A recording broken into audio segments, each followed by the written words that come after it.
रघुवंशाचा तिसरा सर्ग आपण अभ्यासतोय आणि तिसऱ्या सर्गामधला 40वा श्लोक आपण पाहत होतो की ज्या 40व्या श्लोकामध्ये कालिदास म्हणतोय की विषाद लुप्त प्रतिपत्ती, म्हणजे विषादाने ज्याची प्रतिपत्ती लुप्त झालेली आहे.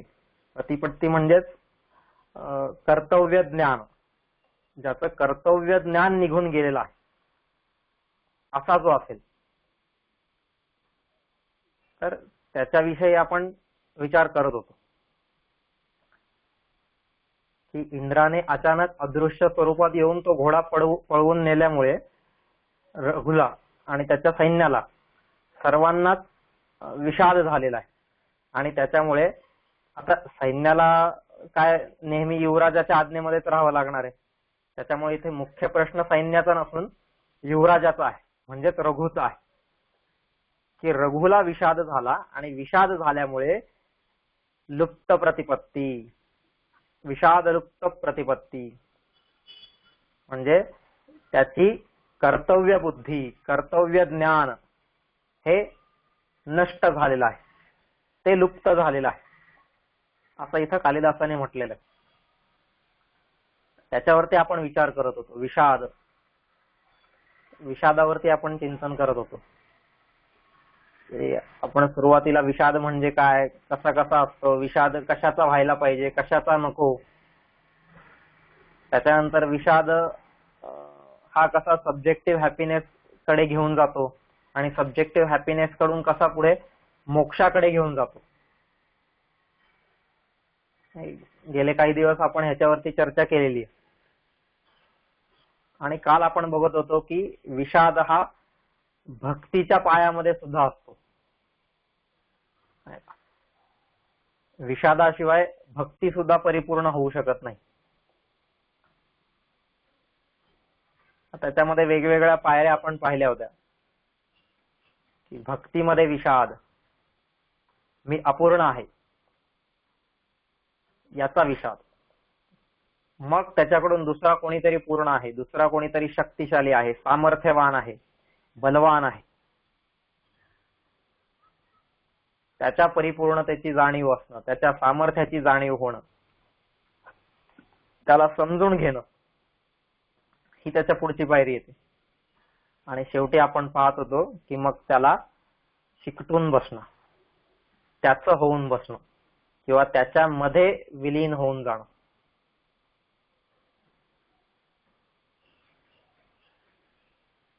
पांडुरंगी मनरंगले. मनरंगले म्हणजे काय झालं, मनावरती आता दुसरा कोणताच रंग नाहीये, मनावरती फक्त एक रंग आहे, तो म्हणजे पांडुरंग. हे संतांनी सांगितलेलं आहे. त्यांना पंढरीच्या पांडुरंगाशिवाय दुसरी काही गोष्टच त्यांच्या डोक्यात नाही आता कायम. खूप सुंदर, म्हणजे ही आपण स्वतःला खूप भाग्यशाली समजलं पाहिजे की आपण या महाराष्ट्रात जन्माला आलेलो आहोत. ही संतांची भूमी आहे. जेवढे संत महाराष्ट्रात झालेले आहेत एवढे कदाचित एखाद्या राज्यात झाले असतील.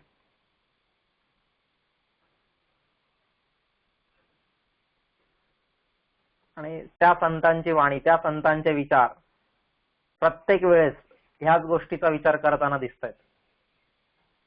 आत हरी बाहेर हरी, हरीने घर कोंडले, ही जी संकल्पना आहे हा त्यांचा अनुभव आहे. ही नुसती संकल्पना नाहीये, ही नुसती पुष्पिता वाक नाहीये. पुष्पिता वाक, पुष्पिता वाक म्हणजेच काय हे गीताकार सांगतात. यामिमाम पुष्पिताम वाचम प्रवदन्त्य विपश्चितः वेदवादरता पार्थ नान्यदस्तीति वादिनः. पुष्पिता वाक, पुष्पिता वाक म्हणजेच काय की खूप अशी सुंदर, गोड, शोभणारी, शोभादायक अशी वाणी, सगळ्यांना आवडणारी. फुलं कशी असतात, फुलं ही सगळ्यांना आवडतात. फुलाचा रंग, रूप, सौंदर्य, सुगंध, सर्वच गोष्टी जसं ते निसर्गात उमललेलं असतं, त्याच्या आजूबाजूच्या निसर्गाला त्याच्यामुळे शोभा येते, असं फुल. की ज्याच्यामुळे सगळीकडे शोभा येते. पण तसं पाहिलं तर त्याचं डायरेक्ट काही काम आहे का आपल्याला? काही नाही. फुल नसलं तरी आपलं जीवन काही थांबत नाहीये. तसं फळं नसली तर आपल्याला खायला मिळणार नाही किंवा भाज्या नसल्या खायला मिळणार नाही. पण फुल नसलं तर कुठेही आपलं जीवन थांबतंय का? नाही. फुल हे काय आहे? फुल फक्त एक शोभा वाढवण्याचं साधन आहे. मग त्याच्यापासून आपल्याला अत्तर तयार करायचं असेल किंवा त्याच्यापासून आपल्याला काही अजून इतर सुगंधी द्रव्य असतील किंवा सुशोभन करायचं असेल, इत्यादी गोष्टींच्या साठी कामाला येतंय फुल. म्हणजे फुल हे काय बेसिक नीड नाहीये, ते फक्त छान छान सगळ्यांना सजवण्यासाठी. मग तशी ज्यांची वाणी असते की ज्यांच्या वाणीतून अजिबात कर्मयोग अजिबात तिच्या मागे नसतो, फक्त कर्मकांडात अडकलेली जी वाणी असते, त्या वाणीमागे कोणत्याही प्रकारची कृती नसते, त्या वाणीमागे कोणत्याही प्रकारची कर्तव्याची भावना नसते, कर्तव्य बुद्धी नसते, कर्तव्य ज्ञान नसतं,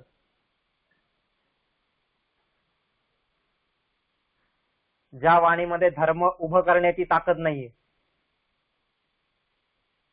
ज्या वाणीमध्ये लोकांच्या जीवनामध्ये धर्माचं महत्व प्रस्थापित करण्याची ताकद नसेल, आणि जी वाणी फक्त आणि फक्त लोकांच्या मनोरंजनासाठी वापरली जात असेल, फक्त मनोरंजन.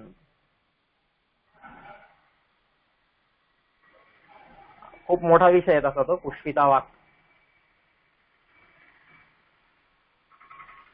नुसती शोभा वाढवणारी, फक्त शोभा वाढवणारी अशी जी वाणी आहे,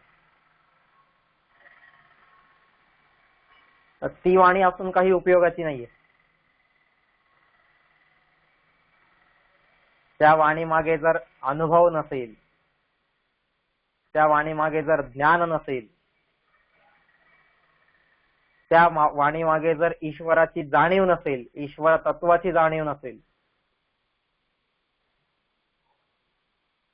तर त्या वाणीला पुष्पिता वाक असंच म्हणावं लागेल.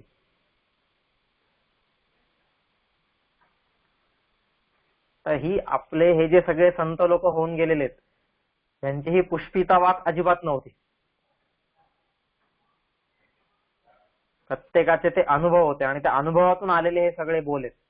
आत हरी बाहेर हरी, हरीने घर कोंडले, हे सगळे त्यांच्या अनुभवाचे बोल आहेत. तोहीकडे चंद्रभागा कैसा येऊ पांडुरंगा. अरे पांडुरंगा, तोहीकडे चंद्रभागा आहे, आता मी तुझ्याकडे येऊ कसा काय?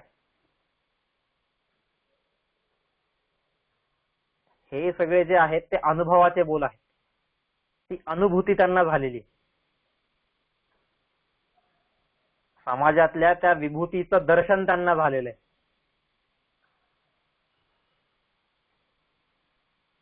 आणि त्यांच्या डोळ्यावरून म्हणा किंवा समोरच्या वस्तूंवरून म्हणा, अज्ञानाची झालर त्यांनी काढून टाकलेली. आणि अज्ञानाची झालर निघून गेल्यामुळे ही जी सगळी माया आहे, या मायेमागचं जे परब्रह्म तत्व आहे तिथपर्यंत त्यांची दृष्टी गेलेली. म्हणून ते असं म्हणतात, आत हरी बाहेर हरी, हरीने घर कोंडले.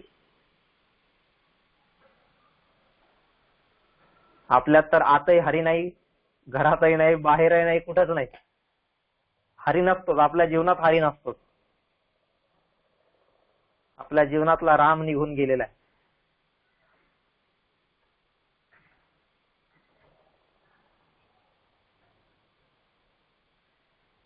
ही जे आहे ह्याला भक्ती म्हणू आपण. आणि म्हणून मग भक्तीमधली ही पायरी की शेवटची की त्याचं होणं. तेन त्वमसि तस्य त्वमसि तत्त्वमसि, आणि अहम ब्रह्मास्मी, त्या अहम ब्रह्मास्मीची जाणीव होणं. नाही का? आत्मनिवेदनम, श्रवणं कीर्तनं विष्णू स्मरणं पादसेवनम अर्चनं वंदनं दास्यं सख्यम आत्मनिवेदनम. या जशा पायऱ्या आहेत तशाच या सुद्धा पायऱ्या आहेत.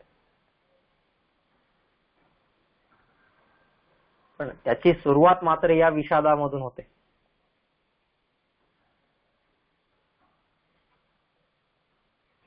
प्रत्येकाला, पण हा विषाद जो आहे तो या महापुरुषांना होतो. आपल्यासारख्या सामान्य लोकांना या भौतिकतेचं फक्त दुःख असतं. भौतिक गरजा, भौतिक आवश्यकता आपल्या जर पूर्ण झाल्या नाहीत तर जो खेद होतो, तर जी खिन्नता येते त्याला दुःख म्हणतो आपण, आधी भौतिक दुःख. पण जे आधी दैविक, आध्यात्मिक हे जे आहेत प्रकार,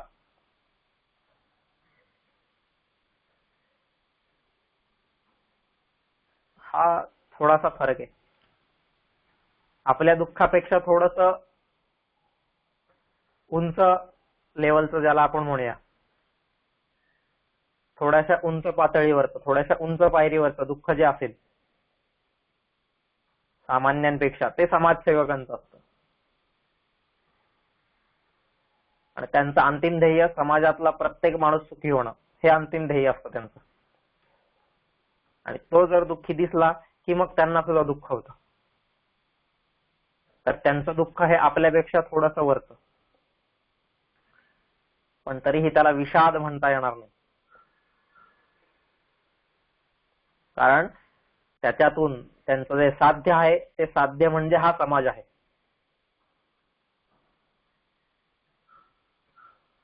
पण याच्यापेक्षा पण जर वरच्या पायरीवर गेलं तर हे संत ऋषी मुनी लोक येतात की त्यांचं अंतिम साध्य हे भगवंत आहे.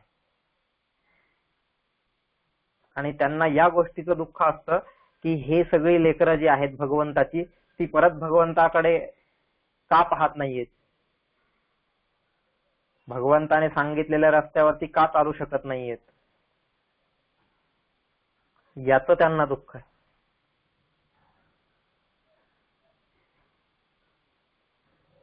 आणि ह्याच्यासाठी ते काम करत असतात.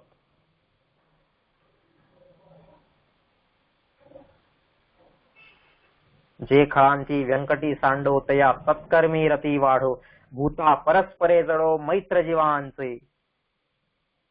नाही का, भूता परस्परे जडो, परस्पर जडो मैत्र जीवांचे, भूता परस्पर जडो मैत्र जीवांचे, ह्याच्यासाठी ते काम करत असतात. पशुत्वाकडून मनुष्यत्वाकडे आणायला, मनुष्यत्वामध्ये आल्यानंतर एकमेकांशी जोडणं, माणसाला माणसाशी जोडणं, भूता परस्परे जडो मैत्र जीवांचे, ह्याच्यासाठी ते लोक काम करत असतात. समाजसेवक कधीच याच्यासाठी काम करत नाही. बघा, जो पण समाजसेवक असेल ना, तो समाजसेवक काय करतो की भौतिक गरजा पूर्ण करण्याचा प्रयत्न करतो कायम. अमुक अमुक ठिकाणी लोक 4 दिवसापासून उपाशी आहेत, तर हा त्यांना अन्न नेऊन देतो. अमुक अमुक ठिकाणी अशी अशी समस्या आहे, त्यांना राहायला घर दिलं, त्यांना कपडे दिले, त्यांना शिक्षणासाठी पैसे दिले, नाही का, 100 मुलांच्या शिक्षणाची जबाबदारी घेतली. अजून अशा बऱ्याचशा गोष्टी असतात, त्यांना आपण समाजसेवक म्हणतो. नाही का, कुठे अनाथ मुलं असतील, त्या अनाथ मुलांना सहारा दिला, इत्यादी अशा अनेक अनेक गोष्टी आहेत. आता या ज्या सगळ्या गोष्टी असतील, या सगळ्या गोष्टी काय आहेत, तर या कुठेतरी फक्त आणि फक्त भौतिक गरजा पुरवणाऱ्या गोष्टी आहेत. त्या करू नये असं म्हणणं नाही, उलट ते सुद्धा खूप छान काम आहे. कारण आपल्या इथं संतांनी सांगितलेले आधी पोटोबा मग विठोबा. त्यामुळे या भौतिकतेची गरज जी आहे, भौतिक वस्तूंची जी गरज आहे, ती पूर्ण करवणारे लोक तर समाजात पाहिजेतच. त्यांनाच आपण समाजसेवक म्हणतोय. कोणी रोग्यांची शुश्रूषा करत असेल, कोणी वयस्कर माणसांना सहारा देत असेल, कोणी विधवांचं संगोपन करत असेल, अजून असे समाजामध्ये बरेच नाही प्रत्येक प्रकारचे लोक आहेत. आणि यांचं अंतिम ध्येय काय की त्या माणसाला भौतिक जीवनामध्ये स्थिर करणं. पण याच्या थोडंसं पलीकडे आपण गेलो की हे संत साधू किंवा ज्याला ऋषी मुनी म्हणू आपण, त्यांच्यापैकी किती जणांनी ही कामं केलेली आहेत?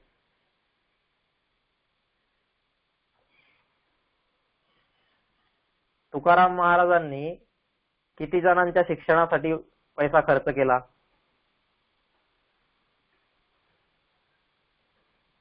त्यांनी किती उपाशी लोकांना जेवायला दिलं रोज?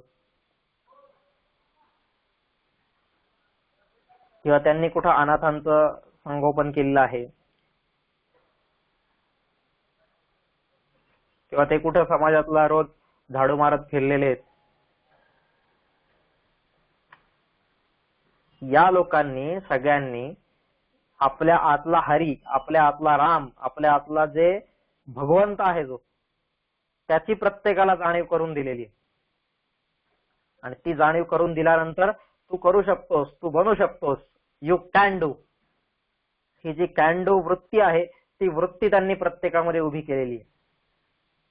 अवघाची संसार सुखाचा करीना आनंदे भरीना तिन्ही लोक म्हणणारे ज्ञानेश्वर, ते का लोकांना पैसे वाटायला गेले होते का? नाही. त्यांनी लोकांना सगळ्यात मोठं जे धन असेल ते धन म्हणजे हे विचाररूपी धन दिलेलं आहे आणि प्रेम दिलेलं आहे. विचार, एका हातात विचार आणि एका हातात प्रेम, ह्या दोन गोष्टी घेऊन हे लोक गेलेले.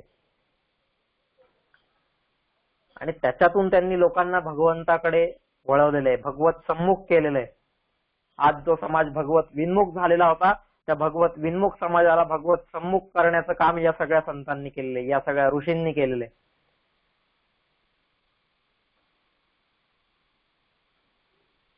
एका दाण्याचे 100 दाणे कोण करतोय, ही गोष्ट त्यांनी प्रत्येकाला समजावलेली. आणि मग त्याच्याबद्दलची कृतज्ञता ही उभी करण्यासाठी त्यांनी संपूर्ण आपलं आयुष्य खर्च केलेलं आहे.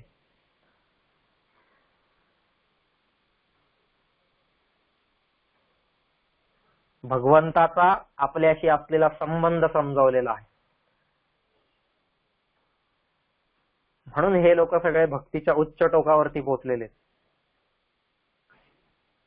शंकराचार्यांनी काय केलेलं आहे? संपूर्ण भारतभर भ्रमण केलेलं आहे. कशासाठी? याच गोष्टीसाठी. आज समाज सगळा यांना विसरलेला आहे, विस्मृती झालेली आहे. जशी विस्मृती अर्जुनाला झाली होती आणि म्हणून शेवटी अर्जुन म्हणतोय नष्टो मोह स्मृतिर्लब्ध, मला स्मृती मिळालेली आहे. आता मला स्मृती मिळालेली, मला विस्मृती झालेली होती, विस्मरण झालेलं होतं. आपल्या इथं बघा, एखाद्याला जर विस्मरणाचा आजार असेल आणि बहुतांशी तो वयस्कर माणूस होत चालला, जसं जसं वय वाढत चाललं अगदी, की त्यावेळेस त्याला विस्मरण व्हायला लागतं. आणि विस्मरण झालं की एकतर आपण इतर लोक त्याच्यावरती हसतो किंवा त्याची खिल्ली उडवतो. तर जसं त्याच्या विस्मरणानंतर आपण हसतोय ना, तसं आज ऐन तारुण्यामध्ये आपल्याला विस्मरण झालेलं आहे त्या भगवंताचं, त्या परब्रह्म तत्वाचं विस्मरण झाल्यानंतर त्याला हसू येत नसेल का? वयस्कर माणूस झाल्यावर विस्मरण येणार आहे हे माहिती असताना सुद्धा आपण हसतोय, तर ऐन तारुण्यामध्ये जर विस्मरण झालेलं असेल तर तो भगवंत नक्कीच तिथं बसून हसत असेल की अरे तुला कशासाठी पाठवला होता आणि तू काय करतोयस आज.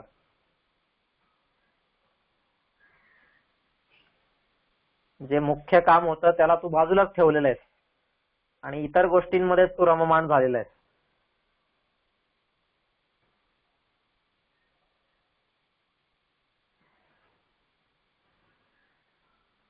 म्हणजे अशी ही जी गडबड आहे, तर त्या विस्मृतीला पुन्हा स्मृतीमध्ये रूपांतरित करणं, विस्मरण झालेल्यांना पुन्हा त्याचं स्मरण करून देणं, याच्यासारखं श्रेष्ठ भक्ती कोणती नसेल. आणि म्हणून तर भगवंत म्हणतात, अधेष्यते च इमं धर्म्यं संवादमावयोः ज्ञानयज्ञेन तेनाहं इष्टस्यामिति मे मतिः. तो सगळ्यात जास्त माझा आवडता आहे.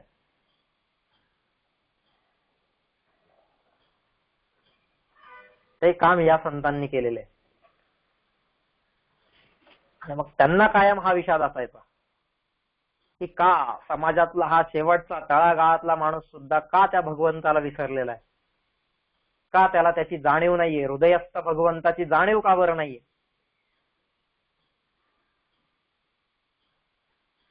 का तो भगवंताची संध्या करणं का विसरलेला आहे.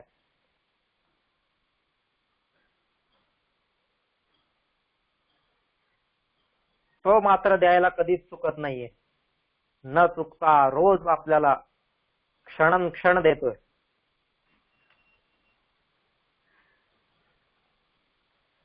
मग आपल्यातली ही कृतज्ञता का नष्ट होते,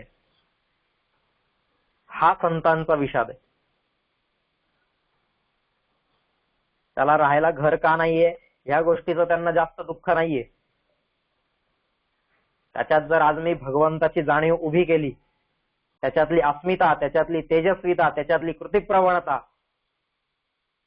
या सगळ्या गुणांना जर मी उत्तेजित केलं, हे सगळे गुण जर वाढवले मी त्याच्यामध्ये,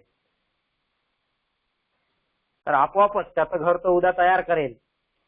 त्याच्यासाठी जास्त कष्ट घेण्याची आवश्यकता नाहीये.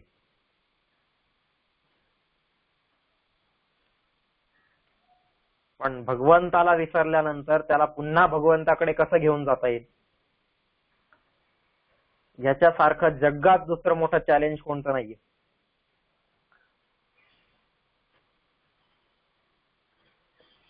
आपल्याला वाटतं ना सगळे चॅलेंजेस, हा त्याला ते चॅलेंज देतो, हा ते चॅलेंज देतो, हे करून दाखव, ते करून दाखव.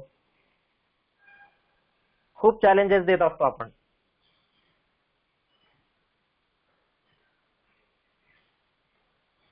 त्याच्यापेक्षा हे चॅलेंज घेऊन बघा जे संतांनी उचललेले,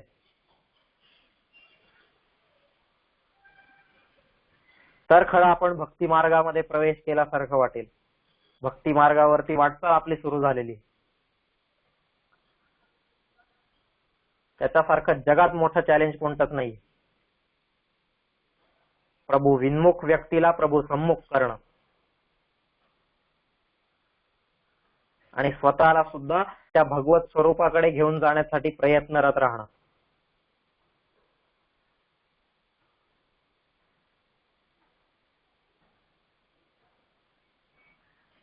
खूप कठीण काम आहे. आणि ते काम संतांचं जे सुरू झालेलं ते या विषादातून सुरू झालेलं आहे. साहित्य संगीत कला विहीन साक्षात पशुत पृच्छ विषाणहीन तृणन्न खादन्नपि जीवमानं तद्भाग ध्येयं परमं पशूनाम. ही जी विचारधारा आहे, हा फक्त एवढाच एकच फरक आहे या माणसामध्ये. काय?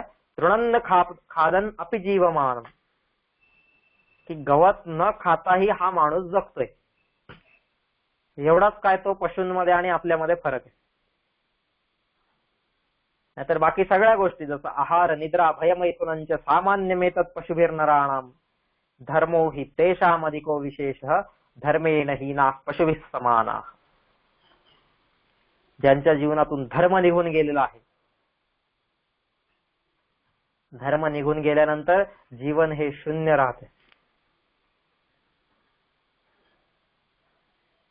कारण बाकीच्या गोष्टी मग प्राण्यांमध्ये आणि आपल्यामध्ये सारख्याच आहेत. आहार निद्रा भय मैथुन या चारही गोष्टी, सगळ्या गोष्टी सारख्या आहेत. मग मनुष्य हा वेगळा कसा आहे, तर या कारणांमुळे मनुष्य वेगळा आहे.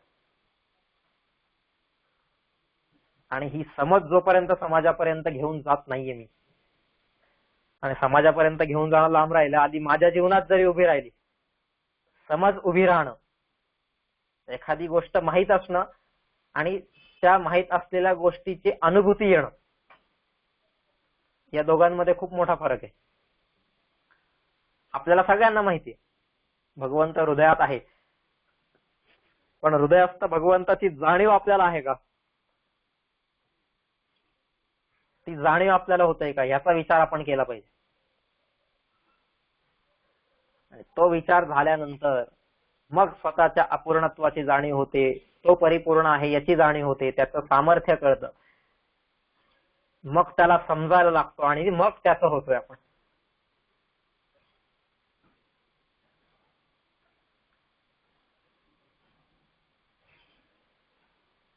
ज्यावेळेस भगवंत म्हणत असेल पांडवानां धनंजय,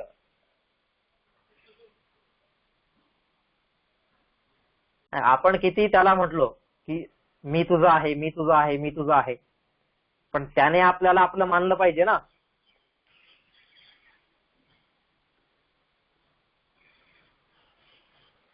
रस्त्यावरचा एखादा भीक मागणाऱ्याचा मुलगा जर आला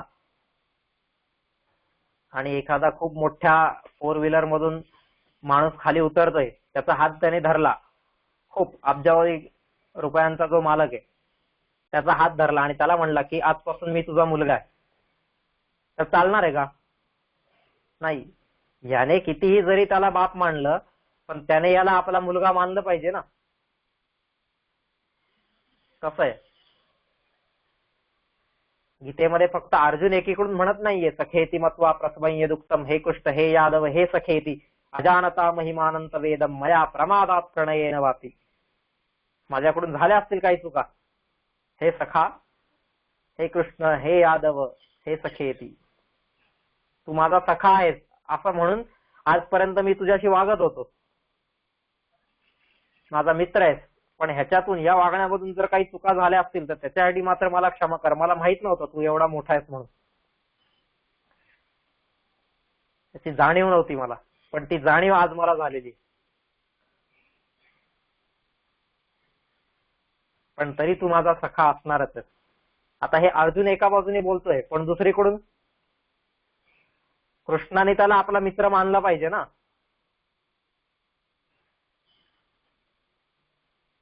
शिष्टाईच्या वेळेस दुर्योधनाने दुःशासनाच्या महालामध्ये राहण्याची व्यवस्था केली होती. का नाही, तू माझा सगळ्यात आमचा भाऊ पण आहेस, आमचा मित्र पण आहेस, अशा सगळ्याच नाते आहेत नाही का. ती नाती जोडून कृष्णाने इथं राहावं असं दुर्योधनाला वाटत होतं. म्हणून मग तुझी व्यवस्था, माझा महाल पण इतका चांगला नाही, इतका दुर्योधनाचा आहे, दुःशासनाचा आहे, म्हणून तू दुःशासनाच्या महालामध्ये जाऊन राहा, तिथं तुझी राहण्याची खाण्यापिण्याची उत्तम व्यवस्था केलेली आहे, विश्रांतीची. कशाने? या संबंधाने. तू आमचा भाऊ पण आहेस, तू आमचा मित्र सुद्धा आहेस, बलराम माझे गुरु आहेत, त्यांचा पण तू भाऊ आहेस, अशी बरीचशी नाती त्यांनी सांगितली. पण कृष्णाला त्याच्यातलं एकही नातं मान्य नव्हतं. कृष्ण म्हणतो नाही, मला ह्याच्यातलं एकही नातं मान्य नाही आणि त्याच्यामुळे मला इथं राहायचं नाही. म्हणजे आपण कितीही मी तुझा आहे हे म्हटलं, पण त्यावेळेस भगवंतानी तू माझा आहेस असं म्हटलं पाहिजे ना. तो जोपर्यंत म्हणणार नाही तू माझा आहेस,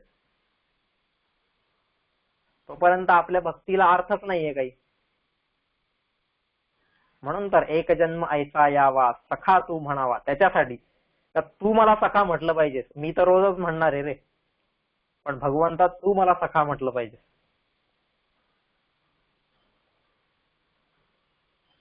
हा, म्हणून त्या विषादातून भक्ती सुरू झालेली की का भगवंत मला सखा का बरं म्हणत नाहीये, ह्याचा विषाद या लोकांना होतोय.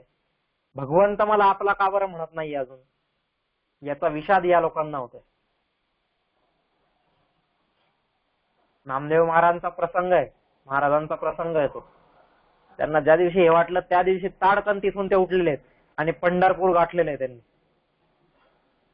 का बरं देवा हे सगळे लोक असे का म्हणतात?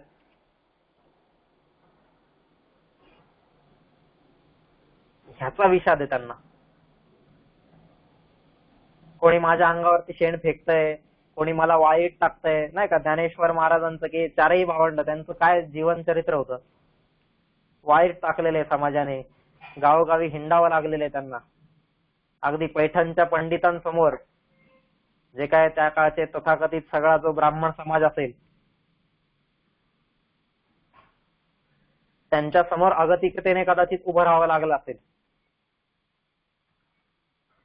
त्यांना तर माहिती होतं या गोष्टींची तशी काही गरज नाहीये, पण ज्या समाजामध्ये राहतोय त्या समाजासाठी तर मला हे प्रमाणपत्र मिळवलं पाहिजे तिथून.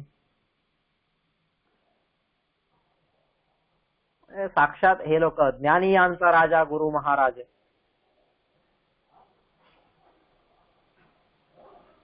तो यांच्या दारामध्ये असा व्यक्ती नाही का, अशी जी व्यक्ती आहे ती अशी व्यक्ती यांच्या दारामध्ये जाऊन उभी राहिलेली आहे, आम्हाला पुन्हा समाजात घ्या म्हणून. त्यांना काय गरज होती त्याची? काही एक गरज नव्हती, पण त्यांना या गोष्टीचा विषाद होता की का आज माणूस माणसाला का विसरलेला आहे, माणूस भगवंताला का विसरलेला आहे, माणूस माणसापासून आणि भगवंतापासून दूर का झालेला आहे. या गोष्टीचा त्यांना विषाद होता आणि त्या विषादातून त्यांच्या भक्तीची सुरुवात झालेली.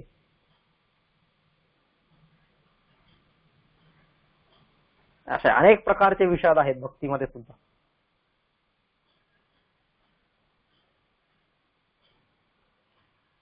एवढं काम केल्यानंतरही भगवंताने अजून मला त्याचं स्वतःच म्हटलेलं नाहीये. गमतीने नंतर असं वाटतं कधी कधी की ज्यावेळेस समजा झालं असेल, महाभारत संपलेलं असेल आणि त्यानंतर सगळेजण असे बसलेले असतील निवांत, आणि त्या दिवशी असं गमतीने अर्जुन सांगत असेल इतर पांडवांना म्हणा सगळ्यांना की भगवंताने मला त्याचं स्वतःच म्हटलेलं आहे. आणि ऐकलं का? सगळ्यांनी ऐका बरं का. भगवंत त्या दिवशी मला म्हटलेले आहेत. काय म्हटलेले आहेत? पांडवानां धनंजय. ही गोष्ट जर अर्जुन सांगत असेल गमतीने इतरांना, तर त्यावेळेस त्यांच्या मनातला भाव काय असेल? युधिष्ठिराला काय वाटलं असेल की आज मी एवढा धर्मराज आहे, पण मी एवढा मोठा श्रेष्ठ धर्मराज असून सुद्धा भगवंतांनी हे सांगितलेलं नाही पांडवानां युधिष्ठिर असं म्हटलेलं नाहीये भगवंत. भीम म्हणत असेल काय हे अर्जुन अर्जुन घेऊन बसलेत कळत नाहीये. का बरं भगवंत पांडवानां धनंजय म्हटलेले? 100च्या 100 कौरव तर एकट्या मी मारलेले. अजिबात ह्या चौघांपैकी एकाने एकही सुद्धा कौरव मारलेला नाही. 100च्या 100 कौरव मी मारलेले असताना सुद्धा आज भगवंत अर्जुनाला म्हणतायत पांडवानां धनंजय. असं का बरं? असं यांना प्रश्न आले असतील मनामध्ये कदाचित. आता हे गमतीचा भाग झाला हा. पण मग का बरं अर्जुन श्रेष्ठ होता? त्याचं कारण हे होतं, त्याला हा झालेला विषाद आहे आणि त्या विषादातून त्याची मोक्षाकडे आणि भक्तीकडे सुरू झालेली वाटचाल आहे. त्याला ती गती प्राप्त झालेली.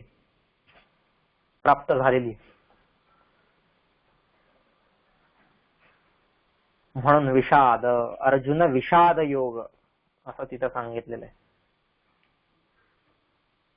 आणि हा विषाद झाला की काय काय गोष्टी येतात नाही का, विषादातल्या काय काय भावना आहेत, कोणकोणते भाव आहेत. एकदा विषाद जर आला तर विषादाशी कोणकोणत्या गोष्टी जोडल्या जातात, विषादातून कोणकोणत्या गोष्टी उत्पन्न होतात, हा खूप मोठा विषय आहे. म्हणजे मानसशास्त्राचा विषय तो.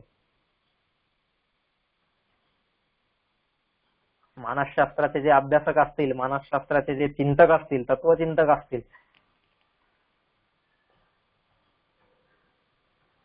त्यांचा या गोष्टींवरती कदाचित अभ्यास चाललेला असेल. एक विषाद जर उभा राहिला तर त्या विषादामागे कोणकोणते भाव उभे राहत आहेत, त्या विषादातून कोणकोणत्या गोष्टींची उत्पत्ती होते, हा विचार करण्यासारखी, म्हणजे ही विचार करण्यासारखी गोष्ट आहे विषाद. म्हणून तर इथं म्हटलेलं आहे सरळ कालिदासाने की विषाद लुप्त प्रतिपत्ती असं सांगितलेलं आहे. म्हणजे सगळ्यात पहिलेच तो म्हणतो की विषादातून किंग कर्तव्य मूढता येते, कर्तव्य ज्ञान लुप्त होते. आपण त्याच्याकडे जाऊयात पुढे नंतर. पण हे जे विषाद नावाचं जे रसायन आहे, हे विषाद नावाचं रसायन हे जणू काही ज्याला आपण म्हणूया की एक मोठं अर्थसंकुल आहे किंवा वेगवेगळ्या तत्वांचं संकुल आहे. संकुल म्हणजेच एकत्रित स्वरूप. त्याच्यामध्ये अनेक तत्व भरलेली आहेत या विषादामध्ये. की विषाद आला की काय काय गोष्टी येतात. विषाद आला की हीन पुरुषत्व येतं. हीन पुरुषत्वाची भावना जागृत होते विषादाने. स्वतःला असमर्थ माणूस समजायला लागतो.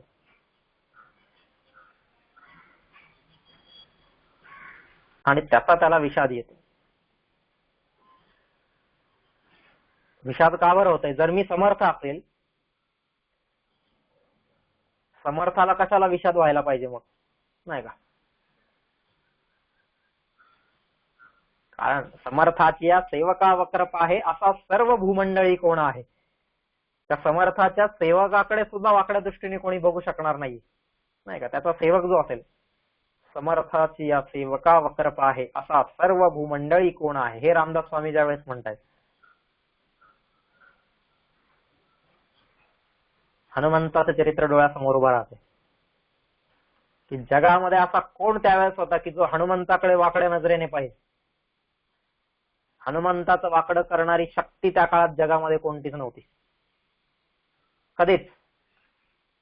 हनुमंत हे चरित्र आपल्याला हतबल दिसत नाहीये. किंग कर्तव्य मूळ दिसत नाही. विषादामध्ये मग्न दिसत नाही. फक्त तेवढा जो एक प्रसंग असेल की समुद्रा किनाऱ्यावरती उभेत आणि आता पलीकडे जायचंय, त्यावेळेस फक्त त्याला त्या ऋषींनी दिलेल्या शापामुळे विस्मरण झालेलं होतं आपल्या शक्तींचं. तो ऋषींचा शाप होता आणि त्या शापाला उशाप म्हणून हा जांबुवंताने तिथं त्याला नंतर सर्व त्याच्या शक्तींची जाणीव करून दिलेली आहे. त्याला पुन्हा ती स्मृती दिलेली. पण तिथं मात्र त्याला कधीच असं हीन पुरुषत्व हे त्याच्यामध्ये आलेलं नाहीये. म्हणजे जो समर्थाचा सेवक आहे त्याच्यामध्ये सुद्धा जर हीन पुरुषत्व येत नसेल तर समर्थामध्ये कसं काय येणार आहे?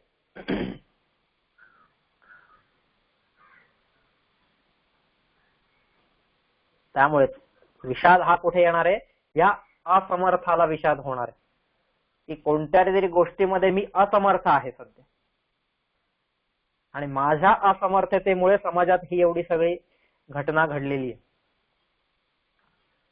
मी प्रयत्न केलेले नाहीयेत.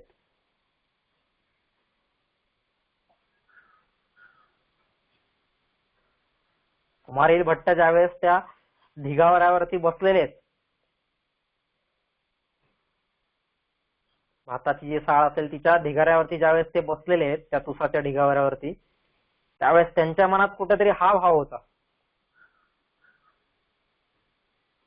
मी असमर्थ ठरलेलो आहे.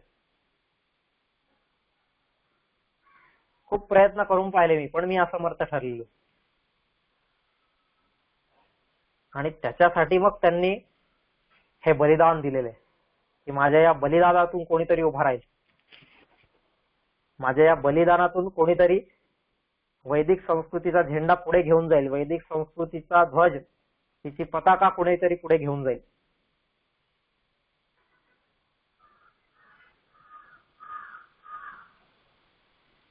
हा विषाद आहे.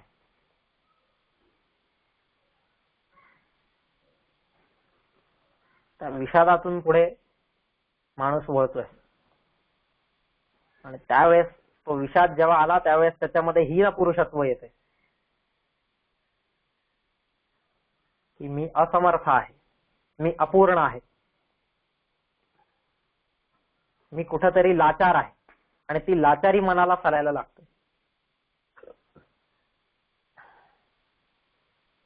प्रत्येक गोष्टीची लाचारी येते.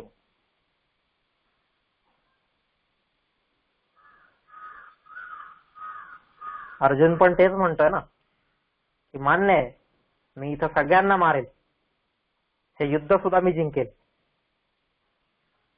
पण उद्या ते जिंकलेल्या युद्धानंतर समाजामध्ये शिल्लक कोण राहणार आहे?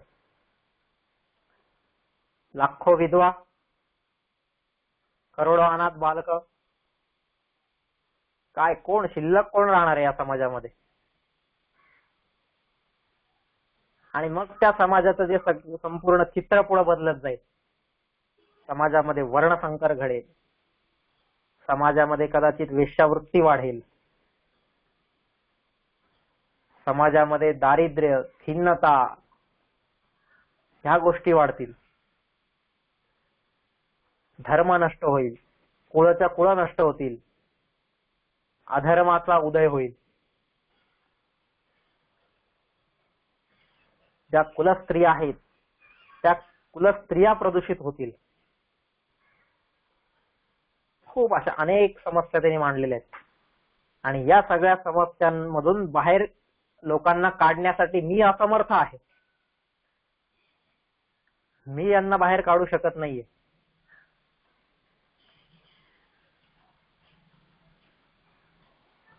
म्हणून ज्यावेळेस सुरुवातीला शिष्टाईच्या आधीचा प्रसंग आहे, शिष्टाईच्या आधी पांडव पक्षामधला एकही व्यक्ती, म्हणजे जर कृष्ण सोडला तर एकही व्यक्ती शिष्टाईला तयार नव्हता. एकही योद्धा. युधिष्ठिरासह कोणीच नाही. द्रौपदी असेल, भीम असेल, अर्जुन असेल, नकुल सहदेव असतील, सात्यकी असेल, द्रुपद असेल, शिखंडी असेल, सगळेच लोक, अभिमन्यू असेल, प्रत्येक जणाचे एकच म्हणणं होतं, नाही युद्धाशिवाय आता दुसरा पर्याय नाही, युद्धाशिवाय आता दुसरा मार्ग नाही. आणि प्रत्येक जण तेव्हा कृष्णाला विरोध करत होता की नाही आम्हाला युद्धच पाहिजे. आणि युद्ध का पाहिजे त्याची जो तो कारण सांगतोय प्रत्येक जण. द्रौपदी आपले मोकळे सोडलेले केस दाखवते म्हणून मला युद्ध पाहिजे. भीम आपली प्रतिज्ञा आठवून देतोय परत म्हणून मला युद्ध पाहिजे. अर्जुन आपली प्रतिज्ञा आठवतोय म्हणून मला युद्ध पाहिजे. नकुल सहदेव म्हणतायत आमचं राज्य हिरावून घेतलेलं आहे, आम्हाला बेघर केलेलं आहे, आम्हाला वनवास दिलेला आहे, आमच्यावरती अन्याय केलेला आहे, आमच्या पत्नीचा अपमान केलेला आहे म्हणून आम्हाला युद्ध पाहिजे.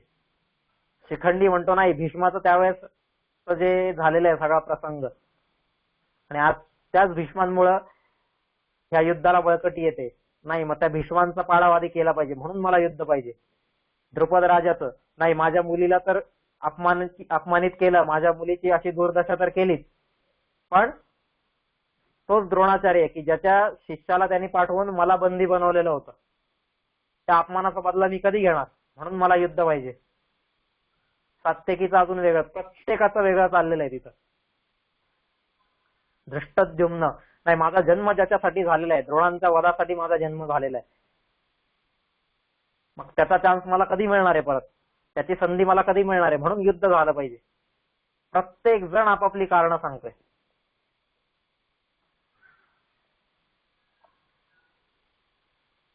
असं असताना तिथं मात्र सगळ्यांचं आधी ऐकून घेतलं कृष्णाने. बोला तुम्हाला जे बोलायचंय ना बोला बोला बोला सगळ्यांनी बोला, कारण कृष्ण भगवान स्वयं कैवर्त केशव असा तो कृष्ण होता. तो एकदा बोलायला उभा राहिला की विषय संपला. त्याच्या पुढे कोणी बोलू शकत नव्हतं. सगळ्यांना त्याची गोष्ट मान्यच करावी लागायची. आणि त्यावेळेस तिथं पांडव सभेमध्ये कृष्ण उभा राहिलेला आहे. आणि कृष्णाने प्रत्येकाला मग त्याच्या नुसार उत्तरं दिलेली आहेत. प्रत्येकाला त्यांनी विचारलेलं आहे एकच प्रश्न, कॉमन प्रश्न त्यांनी विचारलेला आहे प्रत्येकाला की द्रौपदी तुझे हे केस, द्रौपदी तुझा हा अपमान, धर्मराज युधिष्ठिर तुझं हे गेलेलं राज्य, अर्जुना तुझं हे गांडीव आणि त्याच्या त्या प्रतिज्ञा असतील तुझ्या ज्या काही, भीमा तुझा हा पराक्रम, तुझा हा क्रोध, तुझ्या या प्रतिज्ञा, नकुल सहदेवांना तुमचं गेलेलं राज्य असेल, शिखंडी तुझा प्रतिशोध असेल, द्रुपदा तुझा प्रतिशोध असेल, धृष्टद्युम्ना तुझ्या जन्माचं सार्थक असेल, प्रत्येकाला त्याने हा एक प्रश्न विचारलेला आहे की या ज्या सगळ्या गोष्टी आहेत, ह्या सगळ्या गोष्टी लाखो लोकांच्या मरणोपरांत,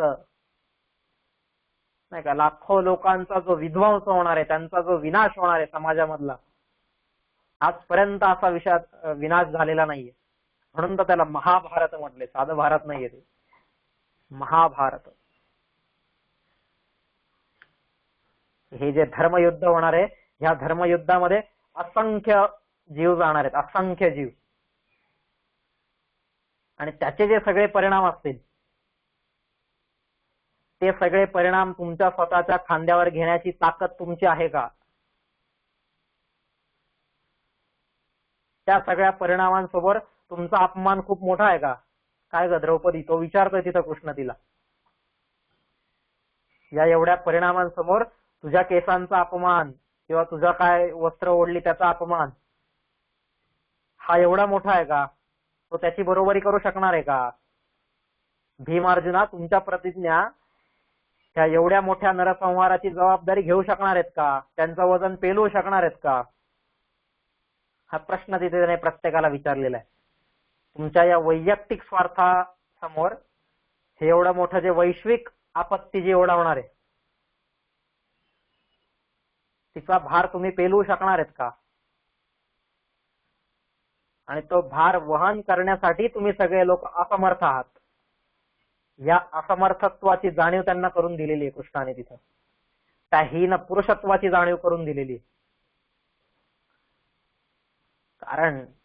कारण हे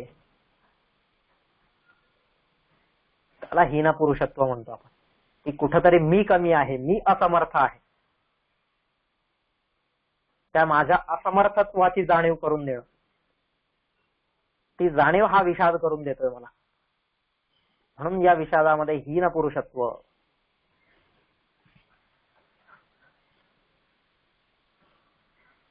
कायम.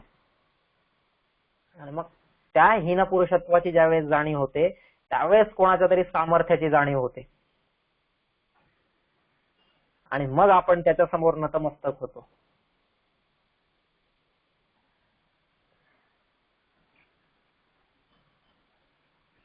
चरणी ठेवियेला माथा, त्यावेळेस होत आहे. चरणी ठेवियेला माथा, त्याच्याशिवाय होत नाही.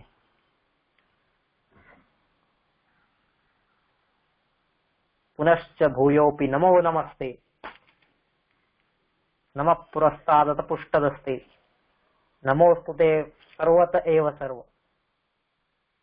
हे जे सगळं म्हणतोय अर्जुन, वारंवार म्हणतोय तिथं अर्जुन, काय म्हणतोय? पुनश्च भूयोपि नमो नमस्ते. त्यावेळेस त्याची जाणीव होते, स्वतःच्या हीन पुरुषत्वाची जाणीव झाल्यानंतर ज्यावेळेस समोरच्याच्या सामर्थ्याची जाणीव होते, त्यावेळेस पुनश्च भूयोपि नमो नमस्ते. खरोखर देवा, तुला वारंवार नमस्कार आहे, वारंवार नमस्कार आहे. कितीही मी नमस्कार केले तुला तरी ते कमीच पडतील, हे अर्जुन तिथं म्हणतोय. मग ही जाणीव कधी झाली अर्जुनाला? जेव्हा विषाद झालेला आहे आणि त्या विषादातून हीन पुरुषत्वाची जाणीव झालेली आहे.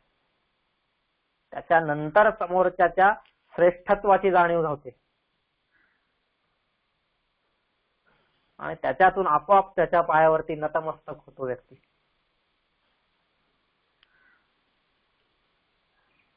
म्हणून विषादाचं एक तत्व, विषादामध्ये असलेलं एक तत्व म्हणजे हे हीन पुरुषत्व आहे. विषाद का बरं होतो? दुसरं तत्व जर पाहिलं विषादातलं, तर विषादामध्ये सर्वत्र असलेली अनियंत्रितता बऱ्याचदा जाणवते. अनियंत्रितता,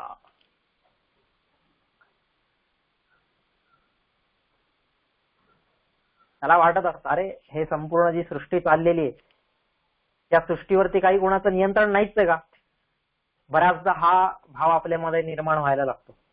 पण आपल्यामध्ये हा जो भाव निर्माण होतो तो फक्त आणि फक्त भौतिक कारणांमुळे होतो. बापरे, आज सगळ्या समाजामध्ये एवढी रोगराई पसरलेली आहे, मग आज देव गेला कुठे? आपण लगेच प्रश्न विचारतो. तिथं एसी रूम मध्ये घरी बसलेला असतो, फ्यूज पेत टीव्ही समोर निवांत, वायफायची मजा घेत. आणि त्यावेळेस याला प्रश्न पडतो की आज एवढं समाजामध्ये एवढी रोगराई पसरलेली आहे, जिकडे तिकडे या रोगाने हाहाकार माजवलेला आहे, आणि मग त्यावेळेस भगवंत गेला कुठे? आणि मग हे देवाचे डोळे काय फुटलेत का? हा म्हणत राहणार तिथं. त्यावेळेस त्याला वाटतंय की समाजामध्ये ही अनियंत्रितता आहे. या समाजावरती, या पृथ्वीवरती, या सृष्टीवरती कोणाचं नियंत्रणच नाहीये का? भूकंप आला, पूर आला, दुष्काळ आला, अनेक गोष्टी येतात. प्रत्येक गोष्ट आली की आपल्याला हेच वाटतं, कोणाचं नियंत्रण आहे का नाही? नाही का? तो विषाद आहे. पण आता हे आपलं फक्त दुःख आहे. ह्या दुःखातून आपल्याला ह्या अनियंत्रिततेची जाणीव होते, सर्वत्र अनियंत्रिततेची जाणीव. पण संतांना, ऋषीमुनींना, श्रेष्ठ लोकांना या विषादातून सर्वत्र अनियंत्रिततेची जाणीव होते. अनियंत्रितता. त्यांना नेहमी वाटत असतं की हा जो विषाद आहे, त्या विषादातून त्यांना या गोष्टीची कायम जाणीव होते की का बरं माणूस माणसाला का विसरलेला आहे, माणूस भगवंताला का विसरलेला आहे, मग याच्यावरती कोणाचं नियंत्रण नाहीये का?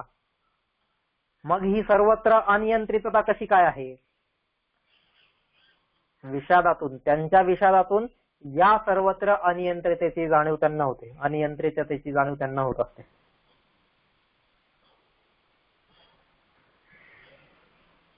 त्यांच्यावर कोणाचं नियंत्रण नाहीये का? का माणूस पशुसारखा का बनत चाललेला आहे दिवसेंदिवस? माणसातलं मनुष्यत्व का नष्ट होत आहे? आणि का त्याच्यामध्ये पशुत्व ही मोठी जागा घेत आहे?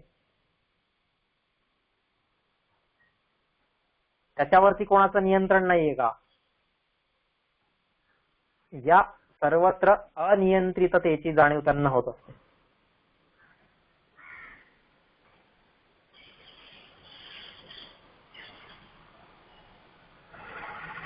कायम.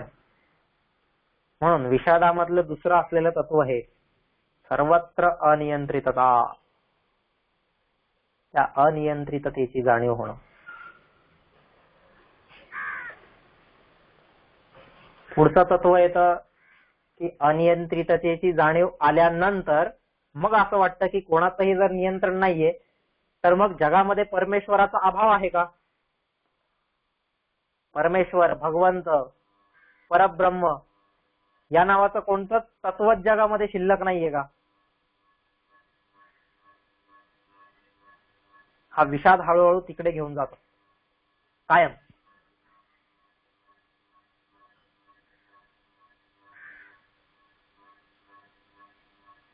परमेश्वराचा अभाव आहे असंच वाटायला लागतं. नाही, मग परमेश्वर असता तर या गोष्टी घडल्याच नसत्या ना. आपल्या सामान्यांच्या जीवनात पण आपल्याला रोज हे वाटत असतं, देव नाहीच आहे जगामध्ये का? अरे मग मी एवढी रोज देवाची भक्ती करतोय, रोज एवढी उपासना करतोय, रोज एवढं मंदिरामध्ये तेल वाहून येतोय, दूध वाहून येतोय, नाही का? आता हल्ली तर श्रावण महिना चालू झालाय, जिकडं तिकडं आपण एकदम भक्तीला पूर आलेला असतो श्रावण महिन्यामध्ये. मग एवढा भक्तीला पूर येतोय, मग ते काय त्या देवाला दिसत नाहीये का? मग तरी तो देव आम्हाला का बरं या संकटात टाकतोय? आम्ही एवढी त्याची भक्ती करतोय. मग नाही, मग इथं परमेश्वर नावाचं कोणतं तत्वच नाहीये या जगामध्ये. आणि असं म्हणून तो मग नाही, देव नाहीच आहे ही गोष्ट तो सांगायला लागतो सगळ्यांना या दुःखातून. पण तेच महापुरुष जे असतात त्या महापुरुषांना पण कधी कधी असं वाटायला लागतं की काय परमेश्वराचा अभाव आहे का? जर परमेश्वर तत्व असतं तर हा समाज असा झाला असता का? सुरुवातीला त्यांच्या डोक्यात हा विचार येत असतो, त्यांच्या मनामध्ये ही भावना येत असेल की काय परमेश्वर असता तर माणूस माणसाला विसरला असता का? माणूस भगवंताला विसरला असता का? कारण त्याने एक चुटकी वाजवली तर सगळ्यांची डोकी बदलण्याची ताकद त्याच्यामध्ये आहे. मग तो असं का बरं करत नाहीये? आणि ज्याचा अर्थ तो करत नाहीये त्या अर्थी तो नसेलच मग. आता हा जो परमेश्वराचा अभाव आहे, हा अभाव तिथं प्रत्येक ठिकाणी हळूहळू डोकवत असतो. पण परत त्यांच्या या सगळ्या एकेका तत्वाच्या मागे विचारधारा वेगळी आहे, संतांची, महापुरुषांची. आणि आपली विचारधारा ही सामान्य विचारधारा आहे. हा असामान्यत्व आणि सामान्यत्वातला जो फरक आहे, तो फरक त्यांच्या विषादामध्ये आणि आपल्या दुःखामध्ये,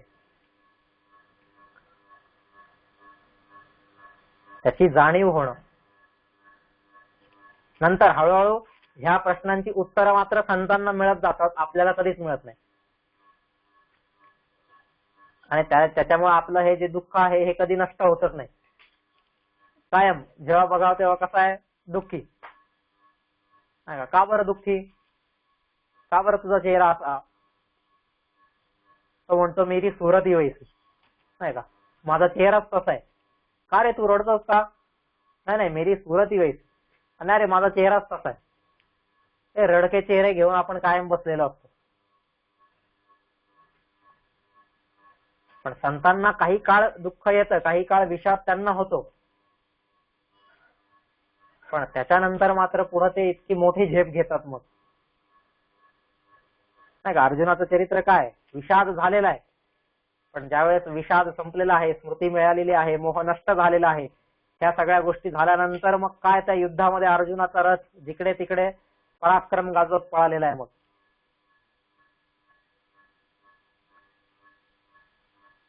शत्रू पक्षाच्या छातीमध्ये धडकी भरायची.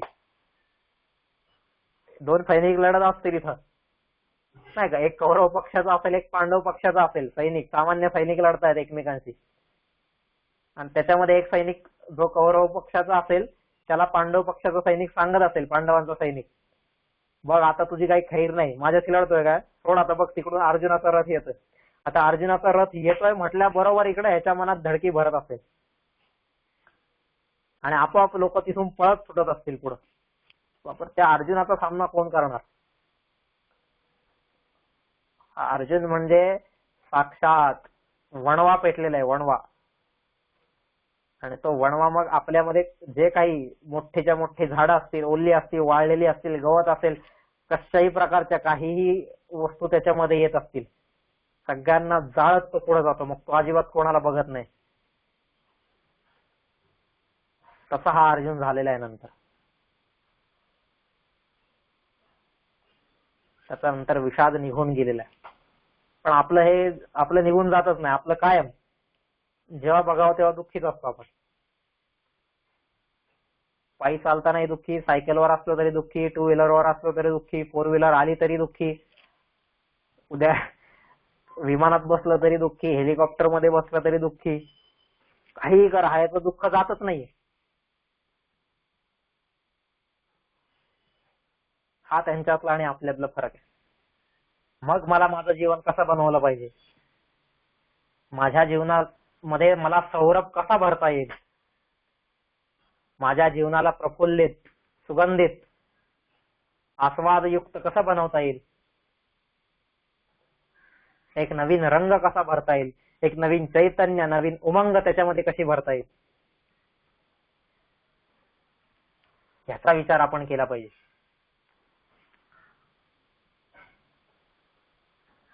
आणि तो विचार आपल्या संस्कृतीने सगळा करून ठेवलेला आहे आधी. भारतीय संस्कृती ही त्याच्यासाठी आहे. मानवी जीवनाच्या प्रत्येक पैलूचा तिने विचार करून ठेवलेला आहे. अशी ही संस्कृती, अशी ही वैदिकांची, आर्यांची विचारधारा आहे. पण आज आपण ती विसरत चाललेलो आहे. तिचं कुठंतरी विस्मरण होत आहे आपल्याला. तिचं पुन्हा स्मरण झालं पाहिजे, तिच्याकडे पुन्हा वळालं पाहिजे. बॅक टू दी वेदास, ही जी घोषणा आहे, ही जी गर्जना आहे, बॅक टू दी वेदास. आपण कधी जाणार बॅक टू दी वेदास? थोडा त्याच्यासाठी प्रयत्न केला पाहिजे. तो प्रयत्न जर आपण करण्याचं सोडून दिलं तर मग हे जसे किड्या, मुंगी, मच्छर, इतर सगळे जे जसे जन्माला येत आहेत आणि एक दिवस मरतायत, मग त्यांच्यामध्ये आणि माझ्यामध्ये काहीच फरक नाही. ते पण जन्माला येतात, मुलांना जन्म घालतात आणि मरतात. तसंच आहे, आम्ही पण जन्माला येतो, मुलं जन्माला घालतो आणि शेवटी मरतो. त्यांच्यामध्ये आणि फक्त एवढाच फरक जो काय असेल तो, की त्यांचं आयुष्य समजा 3 दिवसाचं असेल, 4 दिवसाचं असेल आणि माझं 60, 70, 80 वर्षाचं असते. एवढाच फरक, बाकी काहीही फरक नाही.